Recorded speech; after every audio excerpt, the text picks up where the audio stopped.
You familiar with the Dejon dude? That's the guy who he be doing does the rap report card. Yeah. Dejon. How you feel on his takes on DJ Head and with like LA radio? Listen, man, DJ Head's like my brother for real. Me too. I get offended. Me personally, I get offended myself. So I think that that dude probably has good intentions, because I do think he's like pretty passionate about like LA being in a better spot. I think that he's speaking from a place of lack of knowledge. Yeah.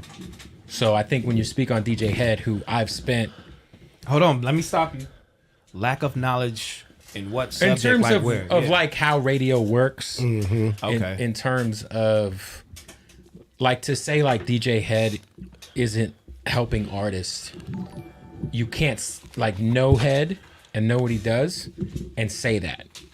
Because it's just not. It's just like you wouldn't say exactly. If you knew, you wouldn't say it, right? See, me, I get offended hearing that, but I'm like, I also understand what he's saying because that's from a place of kind of like ignorance because he don't know how the politics work. And that dude's got his own platform, right? So like he's doing his thing. I think Head is like one of the most passionate, like selfless human beings I know when it comes to this West Coast music shit. And I think like I've seen him in studio sessions helping artists. He spends literally his free nights pulling up to different LA rappers studio sessions, giving them advice, listening to their music, and like that's how Head spends his free time. You know? You feel like as a DJ you can give these rappers advice? Like what?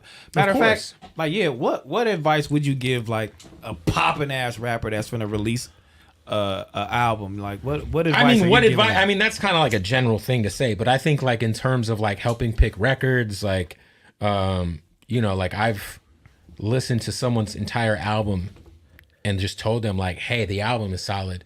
And this is like, I'm not gonna say their name, but this is like a huge artist, and told them like, there's no hits on this record. Like you don't have a hit.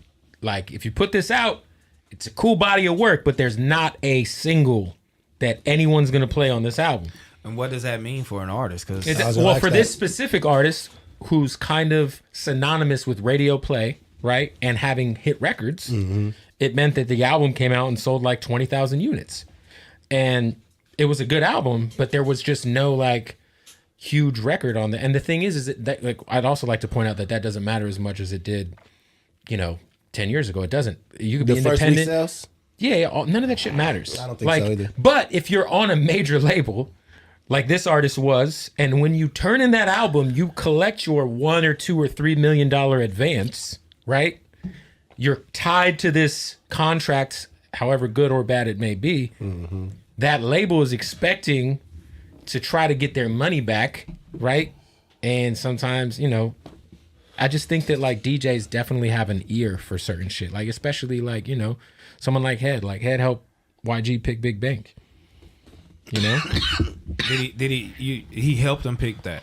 Yeah, like I believe YG played him his album and Head was like, you don't got it. Like you need to go back, back to square one. And then I don't want to speak too much on it because I wasn't there, but from what I mean, YG's green. Like we were in a session and YG said that that's what happened. So that's crazy. Do you think it's do you think LA radio support the local artists? Yeah, but no. Not like they should, but this is the problem, right? Nobody in the country supports local radio like they should. And it's easy to be like, well, in Atlanta, they play nothing but Atlanta artists. But guess what? Everywhere they play nothing but Atlanta artists. Right? I feel that. Right? So it's like, but in LA, they, like, look, at the end of the day, like Los Angeles hip hop is thriving right now. If you guys have noticed, it's no coincidence that the LA rappers that really, I'm talking about that pop for real. Your boy Tyga, Blast, Roddy Ricch, Kendrick Lamar, Schoolboy Q. Yeah. None of these artists sonically were trapped in the LA box. That's what we could cook if we go there. And so I'm not saying that's my argument right there though. Right. My thing is it's great to make West Coast music, right? But you have to be very good at figuring out how to make West Coast music universally palatable, which is why Mustard is such a genius, because Mustard is literally the prime example of what I just said. Because Mustard made West Coast music, and Tyga had a lot to do with it too. For sure. Mustard and Tyga and YG, they made West Coast music nationally palatable. When Rack City came out, everybody needed a Rack City. I'm different. Then you had guys like League of Stars. The League of Stars were kind of like helping like run with that wave too. So you had like Jeezy doing R.I.P. You had 2 Chainz, I'm different. Yeah. You had all these motherfuckers tapping in with what is a West Coast sound, but it was also universally palatable at the time. You all the way right. But what you're saying is a different race cannot stop a genre of music if you're working at the radio station, because basically he's saying he need more black people to represent us because so the guy who we're lacking representation. Okay, so listen, that's the Dejon argument. Right, right. And listen, I'm not even saying that he's wrong. Most rhythmic stations, which there's rhythmic, there's urban stations. I won't bore you guys with the difference, but they're both the same. Like Power 106 is a rhythmic station. It's on the rhythmic format. Real 92.3 is on the urban format, right? They're both hip hop stations.